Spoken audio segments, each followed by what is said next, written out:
Jesús no solo tomó nuestro lugar, el lugar de vergüenza, el lugar de oprobio, el lugar de tristeza, de pecado y de maldición. No solamente Él tomó nuestro lugar, Jesús nos dio el suyo, el de hijo, el de acepto, el de amado, el de especial. Ese lugar que Él tenía lo ofreció a cada uno de los que íbamos a creer en Él.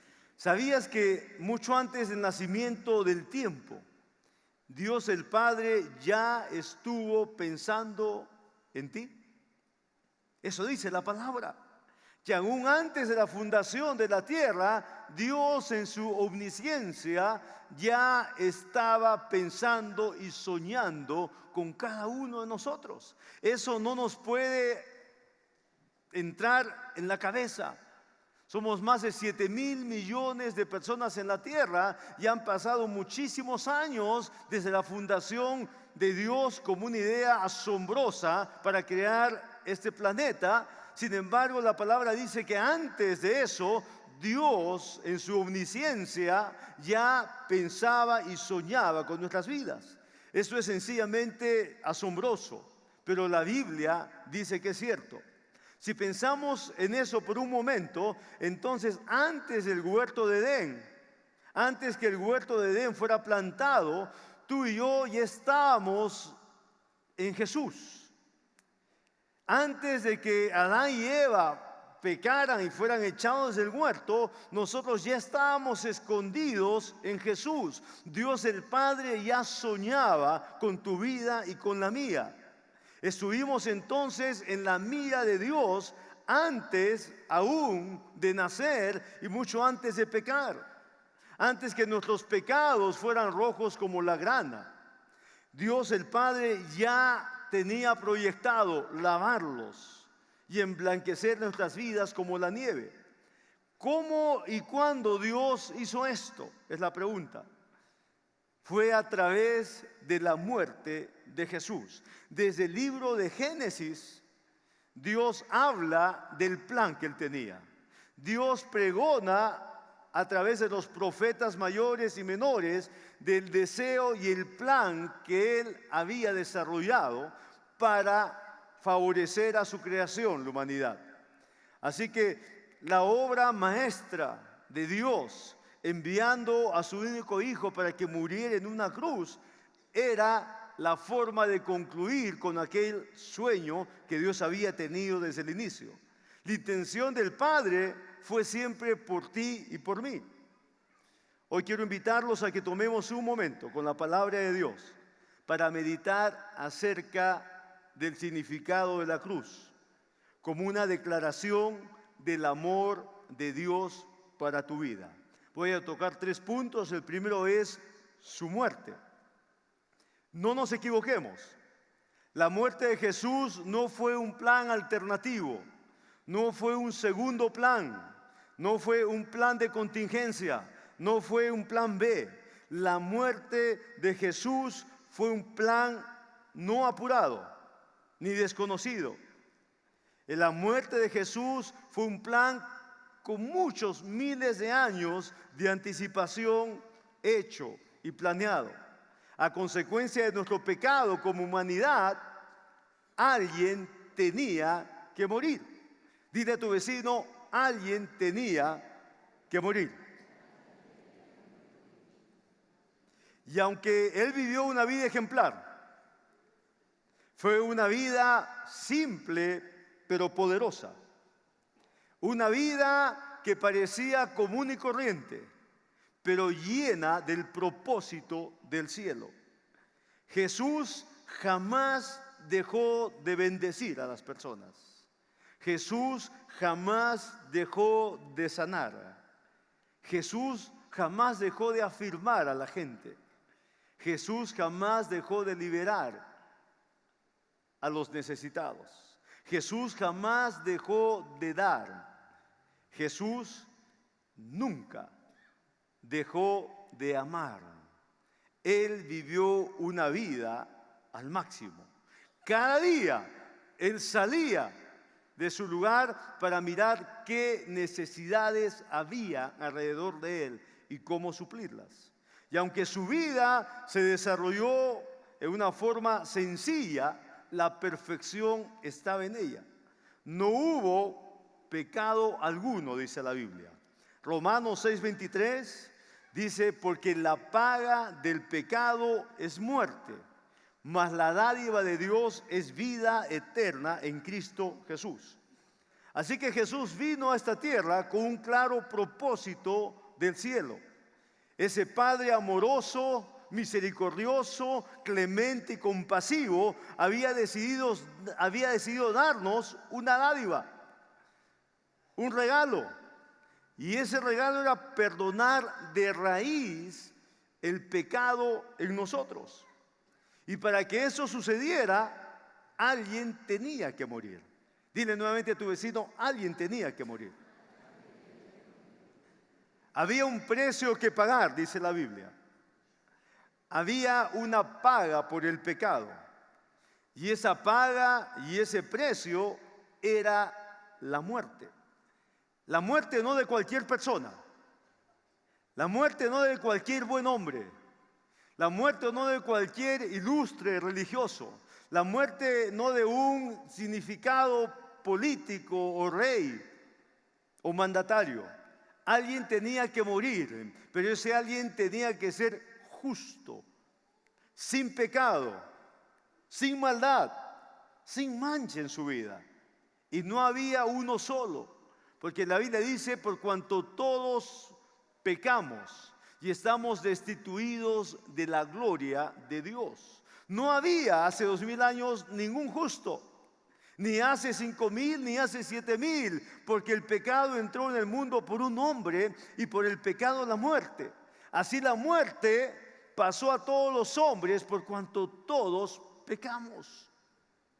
Entonces este pecado del cual se habla, que es un pecado con el cual todos nacemos, es cierto, la Biblia habla de él. El pecado entró y el pecado se extendió en la humanidad y se necesitaba la muerte de un justo. Y no había ni siquiera uno en toda la tierra. Así que el plan de Dios estaba ahí en acción y dice que de pronto se presenta alguien. Juan el Bautista lo señala de esta manera en Juan 1:29. El siguiente día vio Juan que Jesús venía y dijo: he aquí el Cordero de Dios que quita el pecado del mundo. Por miles y miles de años el pueblo judío había sido instruido para que un cordero, un animal perfecto de un año, sin enfermedad, sin tacha, fuera presentado como sacrificio para que Dios cubriera el pecado de ese pueblo llamado judío. Y ese pueblo israelita entonces, a través de sus sacerdotes, presentaba esos sacrificios continuamente para cubrir el pecado en las personas. Ninguno de estos corderos, ninguno de estos machos cabríos, ninguno de estos bueyes, ninguno de estos diferentes animales que se presentaban en sacrificio, ninguno podía desarraigar el pecado, solamente lo cubría. Y máximo era un año que podían cubrir estos ritos religiosos a través del sacrificio de animales. Máximo era un año que se cubría el pecado del pueblo. Sin embargo, Juan el Bautista señala con precisión y dice: ahí viene. El que venía era Jesús de Nazaret. El que se acercaba era el que había nacido en Belén de Judea.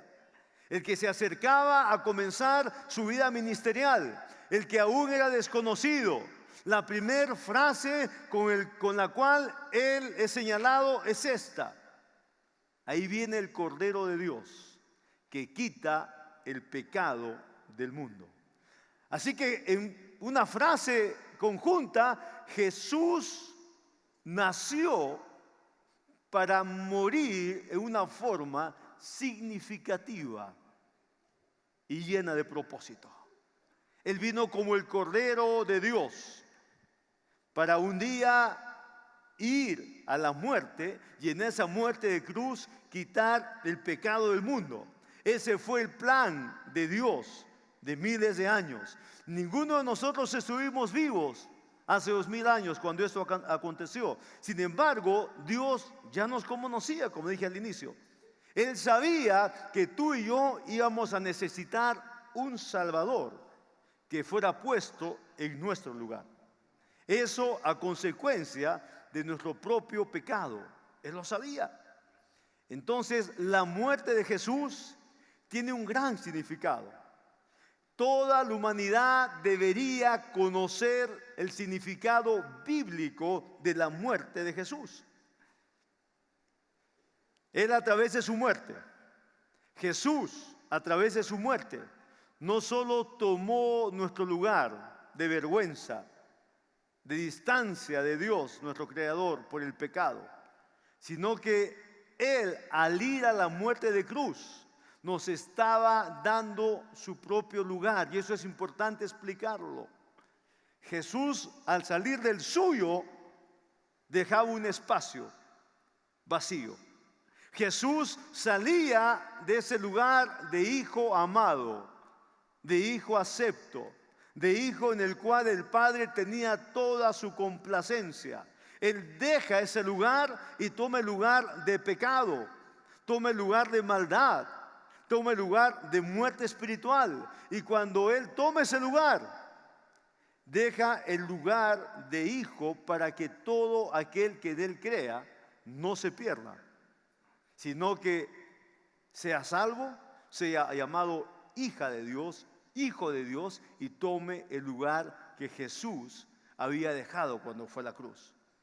A través de su muerte, entonces, la palabra dice que ese hombre justo, el único que existía y existirá en la tierra, ese hombre justo iba a ir al destino de esa cruz en el Calvario.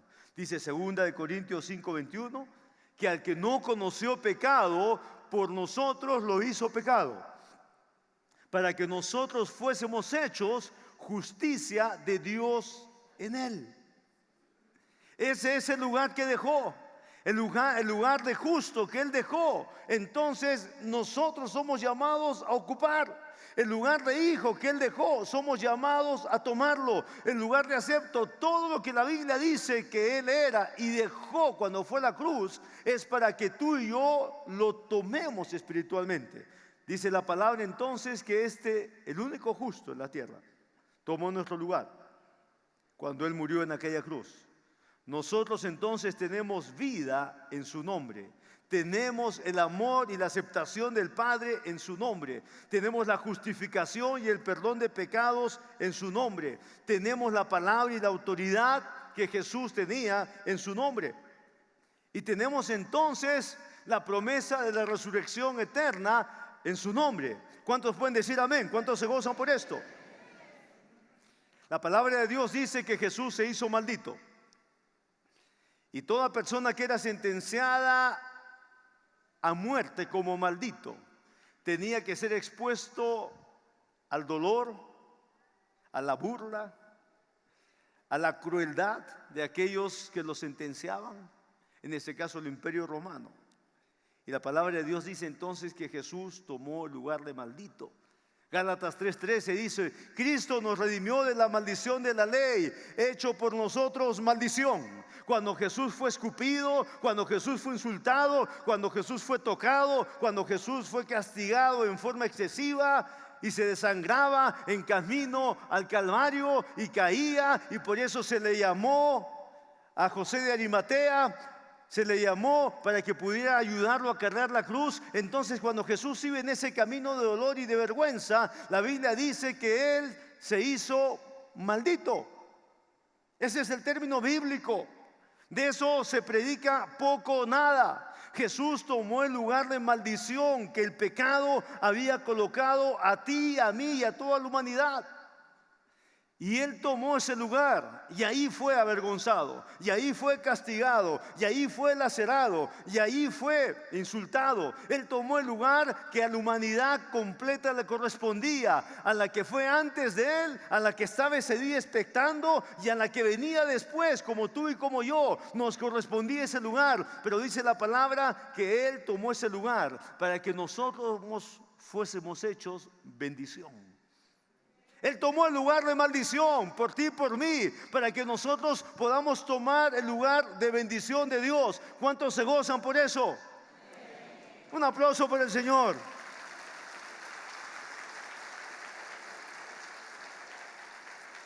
Punto 2, su resurrección. En toda la tierra, un día como hoy, y este fin de semana en especial, estamos recordando, estamos conmemorando y estamos honrando la muerte y la resurrección de Jesús. Pero la historia de este hombre, nacido en aquella ciudad pequeña de Belén, este Jesús de Nazaret, su historia comienza con un inicio sencillo, pequeño, humilde ahí en ese pesebre, pero no termina allí. Él creció y desarrolló la voluntad de su padre. Fue el profeta, lo llamaron el sanador, él era el Mesías, el enviado de Dios, el ungido de Dios para cumplir el propósito de salvación. Sin embargo, Jesús va a la muerte, pero la historia no se queda allí. Jesús fue puesto en una tumba, pero la historia de él no se queda allí.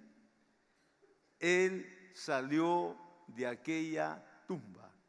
Y la historia dice en el libro de Mateo capítulo 28, dice: el domingo por la mañana temprano, cuando amanecía el nuevo día, María Magdalena y la otra María fueron a visitar la tumba. De repente se produjo un gran terremoto, pues el ángel del Señor descendió del cielo, corrió la piedra a un lado y se sentó sobre ella. Su rostro brillaba como un relámpago y su ropa era blanca como la nieve. Los guardias temblaron de miedo cuando lo vieron y cayeron desmayados por completo. Entonces el ángel les habló a las mujeres: no teman, dijo, sé que buscan a Jesús, el que fue crucificado. No está aquí, ha resucitado tal como dijo que sucedería. Vengan a ver el lugar donde estaba su cuerpo.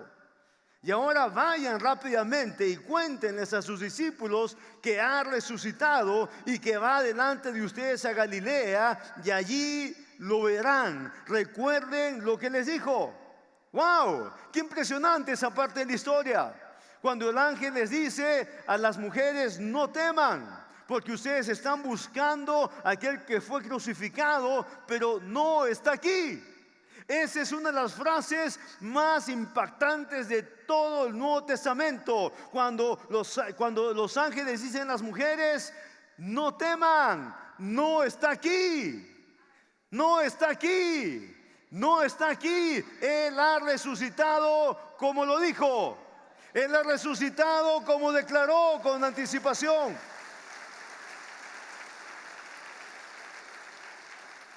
La tumba aquel día estaba vacía porque él había resucitado. La tumba desde aquel día ha quedado vacía. Y los ángeles dijeron entonces que él estaba vivo, que él estaba ahora en una condición de dar lo que él quería dar de parte de Dios el Padre. El Padre quería perdonar, entonces el perdón estaba disponible. El Padre quería restaurar, la restauración estaba disponible. El Padre quería justificar, la justificación ya estaba disponible. Y los ángeles dijeron a las mujeres: ahora corran y anuncien rápidamente. Corran, cuando tú y yo hemos recibido esta justificación y el perdón de pecados, entonces se nos ha dado un anuncio y se nos ha dicho: vayan rápidamente y háblenles y compartan y hablen a su familia y hablen a sus vecinos y compartan del amor de Dios en sus corazones. Y cuando sus vecinos vean y digan: ¿qué pasó contigo? Te veo diferente. Cuando en la universidad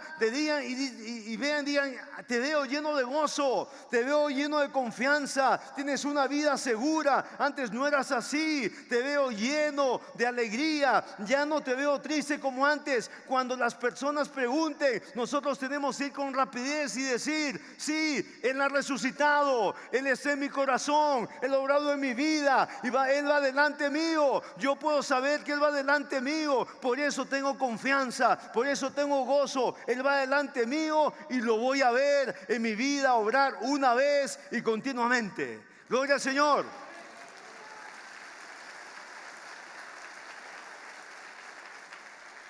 Si la tumba está vacía desde aquel primer domingo, primer día de la semana que las mujeres fueron, y la tumba ha quedado vacía completamente, entonces vale la pena celebrar la muerte, porque está unida a la resurrección, y la resurrección está unida entonces al plan de Dios para cada persona, como aquel himno antiguo que dice: porque Él vive, no temo el mañana, porque Él vive, ya no hay temor, porque el futuro está seguro. Vale la pena el vivir con el Señor.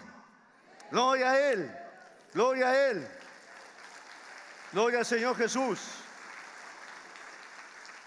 Punto 3, Él sigue vivo. Recordemos que a través de su muerte y resurrección, nosotros somos invitados a caminar con Él. Romanos 6:4 dice: pues hemos muerto y vivimos sepultados con Cristo mediante el bautismo.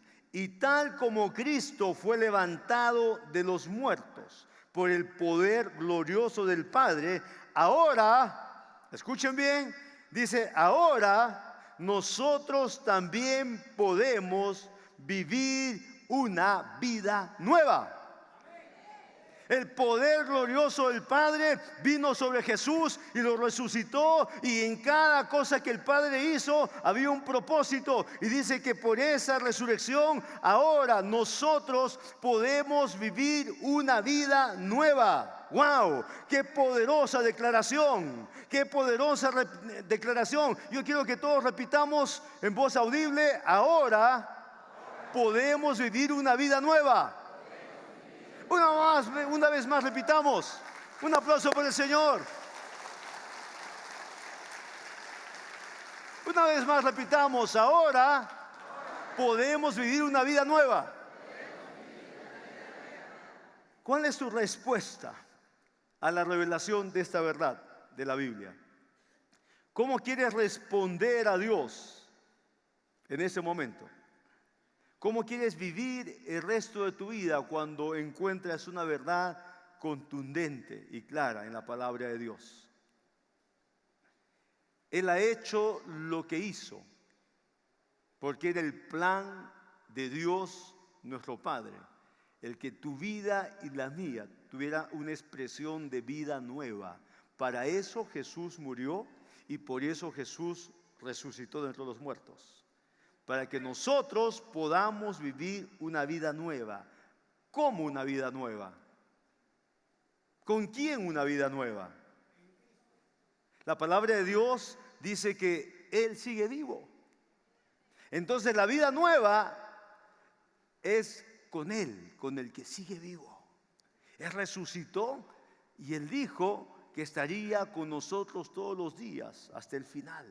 Y la palabra dice que Jesucristo es el mismo ayer, hoy y por los siglos. Y la palabra sigue señalando a Jesucristo, y la palabra dice que Él es el camino, Él es la verdad y Él es la vida. Nadie se conecta con el Padre si no es a través de Él. Él sigue siendo señalado en el Nuevo Testamento y dice: porque no hay otro nombre debajo del cielo dado a los hombres en el cual podamos ser salvos. Él se sigue conectando a nosotros, y la Biblia dice que todo aquel que confesare con su boca que Jesús es resucitado, el que caminó con sus discípulos resucitados, es el mismo que va a caminar contigo y conmigo, porque Él sigue resucitado. Y si nosotros confesamos con nuestros labios que Él es nuestro Señor, que Él es nuestro Salvador, entonces caminaremos con Él, viviremos con Él y seremos salvos.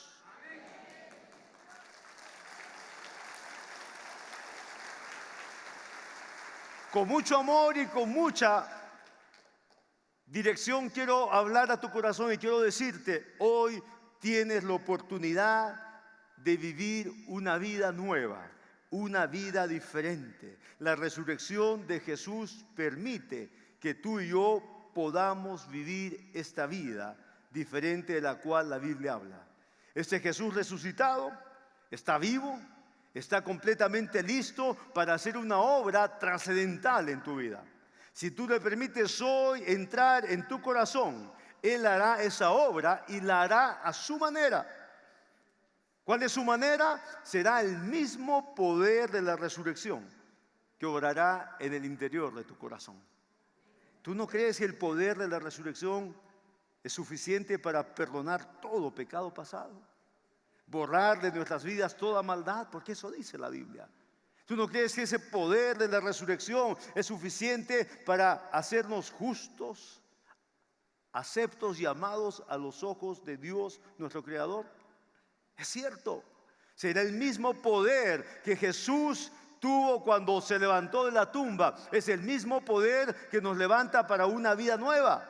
Será el mismo aliento que vendrá a tu vida, llenará tu casa espiritual, llenará tu corazón, la parte íntima de tu ser, y tú sabrás que ese Cristo resucitado empieza a hacer una nueva obra en tu vida. Tú dirás, hay cosas que yo no puedo dejar, mejor no me acerco a Jesús. El poder de la resurrección hará que las cosas que no has podido dejar sean totalmente dejadas, porque ese poder trae libertad, porque ese poder trae una nueva expresión, porque es el poder del cielo viniendo a la tierra, ya no solamente sobre Jesús el resucitado, sino sobre todo hombre y mujer que rinde su vida a Él. ¿Hoy quieres creerlo? ¿Hoy quieres probarlo en fe? ¿Quieres entregar tu vida a aquel que ya la entregó por ti con mucha anticipación? ¿Aquel que murió y que resucitó y que hoy sigue vivo? Jesús está a la espera de tu decisión. Él quiere que tú hagas una decisión personal y que en esa decisión Él pueda hacer una morada en ti. Quiero que todos cerremos nuestros ojos. La pregunta es, ¿le permitirás entrar a tu vida hoy? Dice Apocalipsis 3:20, he aquí, yo estoy a la puerta y llamo. Si alguno oye mi voz y abre la puerta de su corazón, entonces yo entraré a él, cenaré con él y él conmigo. Ese Jesús que murió y ese Jesús que resucitó, hoy está tocando la puerta de tu corazón. Y la única persona que puede abrir esa puerta eres tú mismo. Él nunca ha tirado una puerta abajo. Él nunca ha hecho una obra forzada. Él toca la puerta con propósito. El propósito está en la palabra. El propósito tú lo has escuchado hoy. ¿Por qué Jesús tuvo que morir? Él no tenía ni la mitad de un pecado para tener que morir por algo suyo. Y el propósito está en la palabra y lo has escuchado hoy. Él dejó un espacio al salir de su lugar de justicia. Dejó un espacio para que tú y yo fuésemos en Él justificados. Él dejó un espacio para que tú y yo fuésemos en Él aceptos y en Él amados. Voy a hacer una oración de fe. La Biblia dice que todo aquel que invocar el nombre del Señor será salvo. No hay pecado más grande que la gracia del Señor. Cuando tú clamas a Él y le dices, Jesús, quiero que me salves. Jesús, como tú entregaste tu vida por mí, como tú has muerto por mí y has sido resucitado para mí, entonces yo también quiero entregarte mi vida y quiero que me salves. Quiero que perdones todos mis pecados y maldades y quiero que hagas una nueva obra en mi vida, porque así como dice tu palabra, por el poder de tu resurrección, nosotros también podemos vivir una vida nueva. Eso quiero, Señor, para mí. Una vida nueva que tú me des. Con esos pensamientos claros en nuestro corazón, hacemos esta oración. Quiero que todos la repitamos. Señor Jesús, gracias por venir a esta tierra. Gracias por ir a esa muerte de cruz. Gracias por disponerte y obedecer la voz del Padre. Señor Jesús, fuiste resucitado y estás vivo. Sigues vivo hoy. Y yo te sigo necesitando. Necesito salvación. Necesito tu presencia. Necesito tu obra en mi corazón. Señor Jesús, te entrego mi vida hoy. Te la entrego una vez y para siempre. Lo hago en fe. Te pido perdón por todos mis pecados. Me arrepiento de ellos. Señor Jesús, tú eres mi Salvador. Desde hoy día te quedas en mi corazón. Desde hoy día haces esa obra nueva en todo mi ser.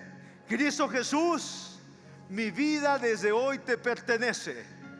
Te conoceré, te amaré y te seguiré. Cristo Jesús, tu muerte y tu resurrección hoy día tienen propósito para mí. Gracias te doy. En tu nombre oro. Amén y amén. Gloria al Señor.